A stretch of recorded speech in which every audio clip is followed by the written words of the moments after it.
The battle commander of the Syrian Democratic Forces says the capture of the Islamic State group's last enclave is imminent.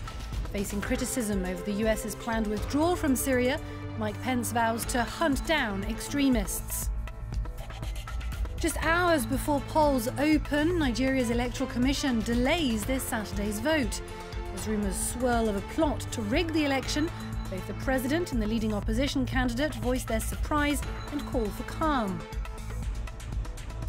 And the Holy See says Pope Francis has defrocked former US Cardinal Theodore McCarrick. Vatican officials found the 88-year-old guilty of soliciting for sex while hearing confession and sexual crimes against minors and adults.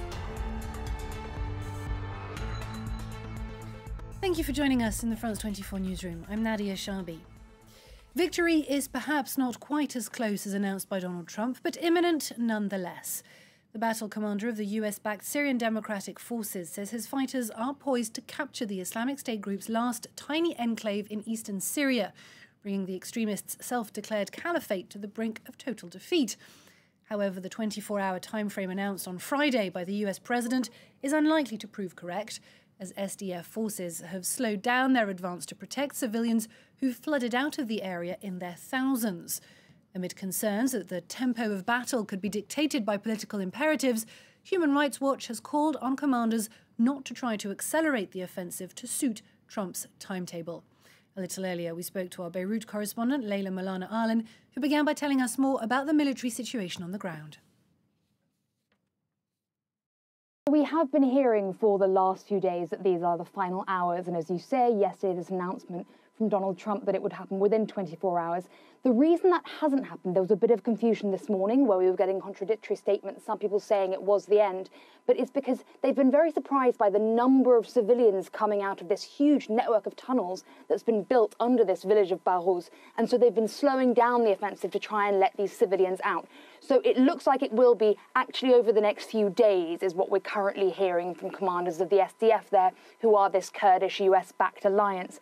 Now, even once that happens, of course, this won't be the end of the Islamic State as a mindset, as what they call a movement. It will just be the end of this geographical caliphate that was established in 2014, has been fighting a lot since 2015 and gradually reducing, but at one point it had up to 2 million inhabitants, had its own coinage system, printing its own school books, charging taxes. So that's what will be finished. But there still are a lot of these fighters roaming around the area. We now know that they're forming in sleeper cells across Iraq and Syria, and there's also an area in the central Syrian desert where there are still fighters. So it's the end of the caliphate that we're looking at, but not actually the threat from Islamic State.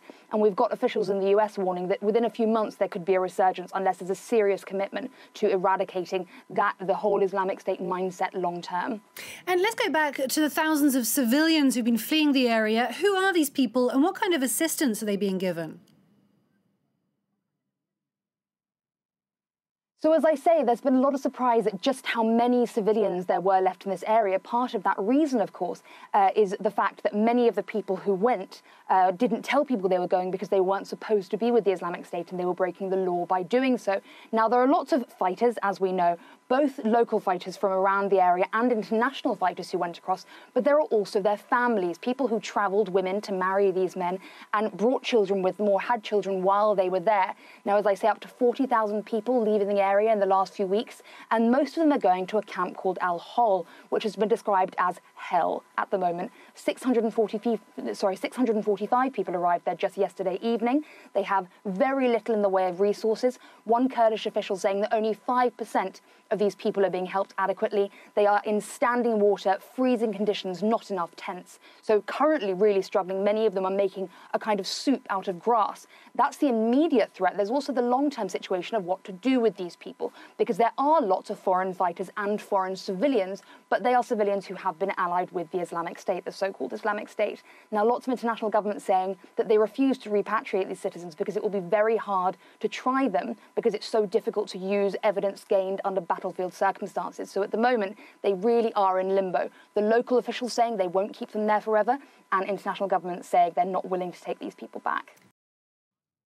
Well, while the Islamic State group still has thousands of fighters and sleeper cells scattered across several countries, the extremists' territorial defeat is likely to accelerate the US's controversial decision to pull out from Syria.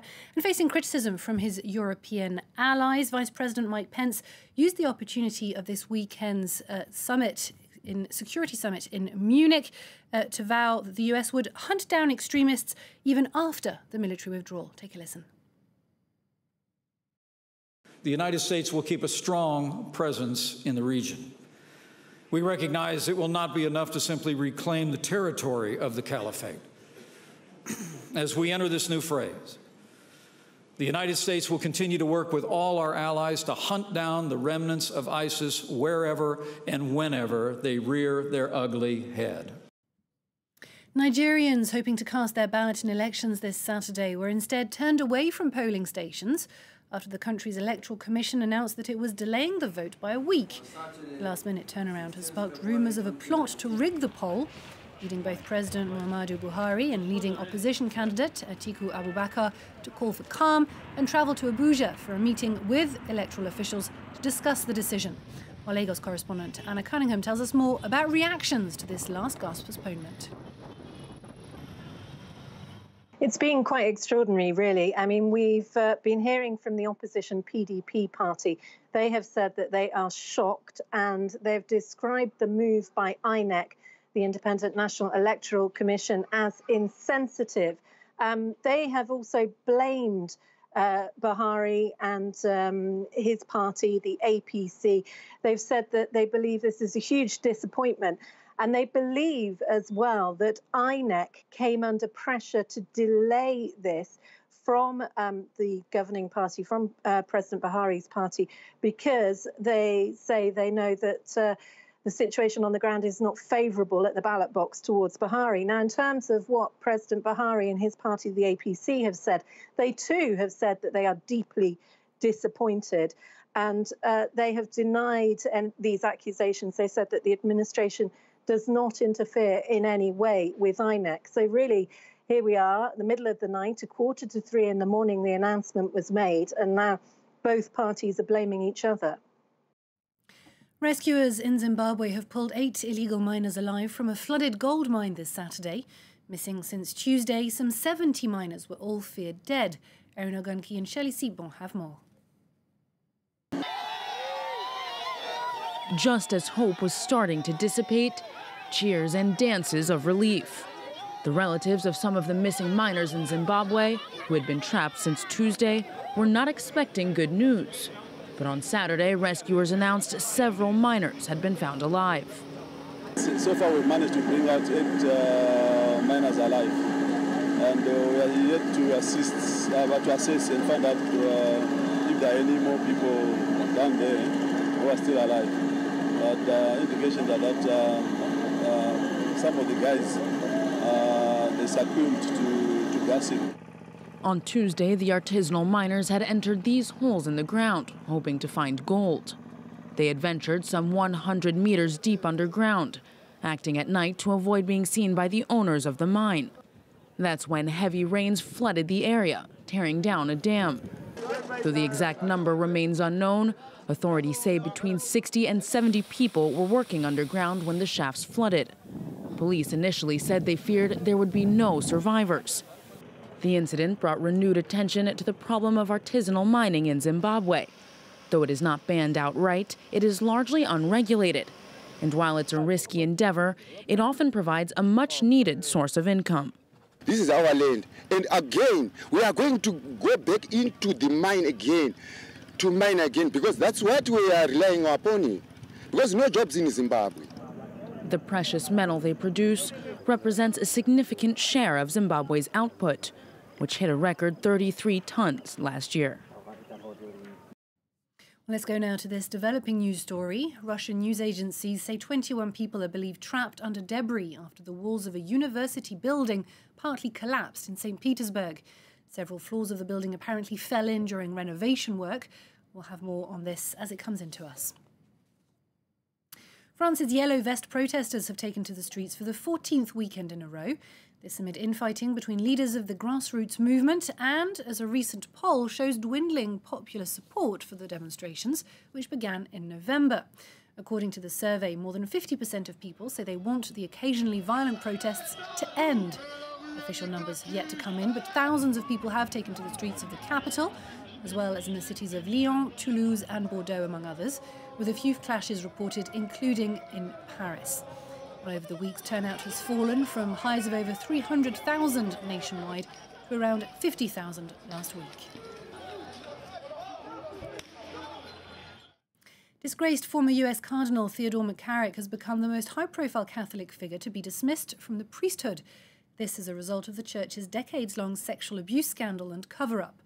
Pope Francis has defrogged the 88-year-old, who was found guilty by Vatican officials of soliciting for sex while hearing confession and sexual crimes against minors and adults. The punishment comes just 5 days ahead of the pontiff heading an extraordinary gathering of bishops to help the Church grapple with the wider sex abuse crisis. Naomi Lloyd has more.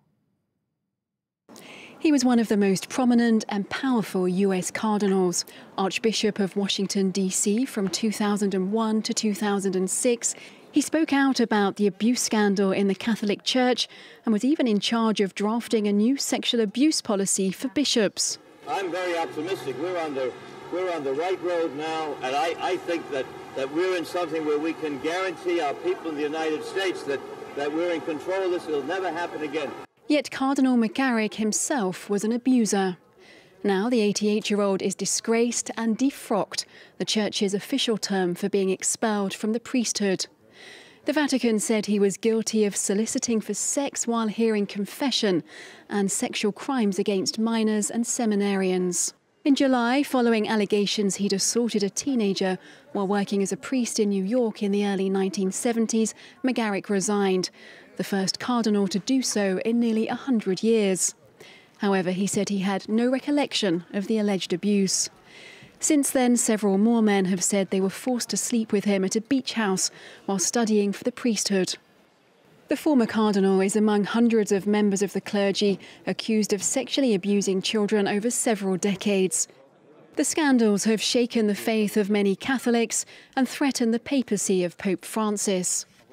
The announcement comes days before the Vatican is to host a global summit of bishops to discuss sexual abuse by clergy.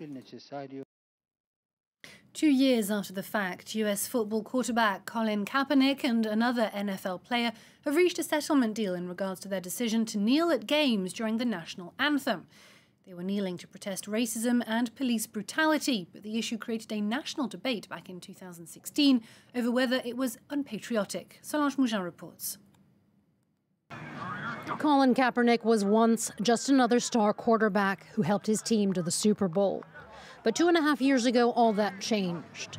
In August 2016, he began kneeling during the national anthem at games. A former teammate, Eric Reed, soon joined him. The move soon caught on. It was a message of protest against racism and police brutality. But such activism during the Star-Spangled Banner created nationwide debate, and it enraged some as being unpatriotic, including President Donald Trump. On Twitter at the time, he called for participating players to be fired and for fans to boycott games. The leader of the movement, Kaepernick, remained defiant. But for the next season, no team assigned him or Reed a contract, which led the players to sue the National Football League for alleged collusion and blacklisting them.